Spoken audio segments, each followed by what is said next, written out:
Well, firefighters working nonstop this morning to put out a fire that started on Lincoln Avenue in Cranston. You're looking at video from our cameras as part of that home collapsed to the ground. The fire broke out around 3 a.m. and now that's all that remains is charred wood and debris. 12 News reporter Matt Paddock joins us now from the scene with the new details. Matt? Yeah, Mike Shannon, I spoke with neighbors here on Lincoln Avenue who tell me they've never seen flames quite like the ones that destroyed this multi-family home here behind me. And we're hearing from Cranston police that the fire department are on their way back for that hot spot you can see right here behind me. And now, as I said previously, all you can see now left behind is rubble and debris. The smell of smoke in the air. I just looked out my kitchen window and I saw this big orange ball. Our cameras catching those thick clouds of smoke drifting into the early morning sky as flames erupted from inside of a multi-family home in Cranston. I can't even, it was crazy. I ran upstairs and the whole side of my house was engulfed in flames and it was nuts. And then within 2 hours, I'd say the whole house collapsed. That home collapsing to the ground. Nothing left but rubble and debris. I mean, it sucks. Everything's gone. My whole 30 years of living is in that apartment. Firefighters braving the elements, trudging through slush and snow, doing everything they could to get the fire under control, even into the early midday hours. Crews came in.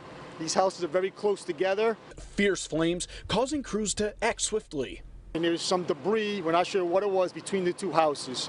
That was fully involved, and both houses were going at the same time. So we had heavy fire conditions upon arrival. Trying to make sure the damage was contained. We now know from Cranston Mayor Ken Hopkins, 5 multifamily homes sustained damage. And while several pets were killed, Sean Cooper tells us he's grateful that nobody was hurt. I guess I'm happy for my family and that I'm safe, that everybody's safe. I mean, it's just stuff, man.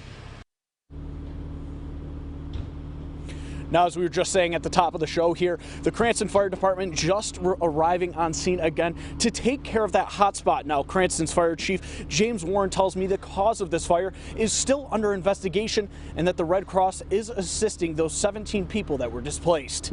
In Cranston, Matt Paddock, 12 News. Tonight, the Red Cross says they're helping 13 adults and 4 children following the fire early this morning on Lincoln Avenue in Cranston. Our cameras caught the moment one burning home collapsed, and the fire didn't stop there. 12 News reporter Matt Paddock has been on the scene all day and has an update. Fire crews have been on the scene here on Lincoln Avenue throughout the day, dealing with hot spots like these. And now all that's left behind from that multi-family home is charred wood and debris. Plumes of black smoke filling the night sky. Flames bursting through what were once windows. And then this. I can't even, it was crazy. I ran upstairs and the whole side of my house was engulfed in flames and it was nuts. And then within 2 hours, I'd say the whole house collapsed. A multi-family home collapsing to the ground. Sean Cooper lived in the home and made the 911 call, doing what he could to make sure everyone inside got out safe. I grabbed my phone, called 911 and ran downstairs, woke up the people on the second floor, and this is the result. Hours later, he watched his fire crews douse the hot spots, looking at what is left of the place he called home. I mean, it sucks. Everything's gone. My whole 30 years of living is in that apartment. Cranston Mayor Ken Hopkins tells us that 5 other multifamily homes sustained damage. You can see the entire backside of this home charred. The siding melted. We've had a few fires this year, but this is the biggest one that I've seen in a while. Hopkins says thankfully nobody was hurt, but that some of the family's rabbits, ferrets, and cats were killed in the blaze. Cranston's Fire Chief James Warren tells me that the cause of the fire is currently under investigation and that the Red Cross is assisting those 17 individuals who have been displaced. In Cranston, Matt Paddock, 12 News.